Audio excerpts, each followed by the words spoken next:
at that. Close up of a cheesy pancake. Yeah. Right, so Really are good. you filming? I am. Okay, here we go. So I'm going to just remove from the fire some of the parcels to show you. I had 3 pieces of chicken at once. So I'm going to show you these. So do you want a plate? It's alright. I've got double wrapped foil. So it doesn't... See how these are going. Oh yeah, so there. So I've got veggies in there baking. So I think they need to go directly on the fire now. Those actually smell really nice. Oh, they do, don't they? And I like none of the things in there. Smell a bit like pizza.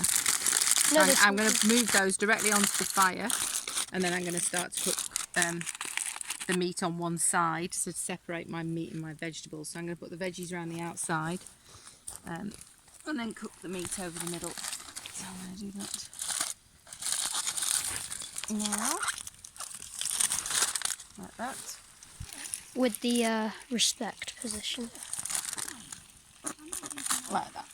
Okay, and then I can do my pancakes there, and then I'm going to do the meat down that side. That'll do.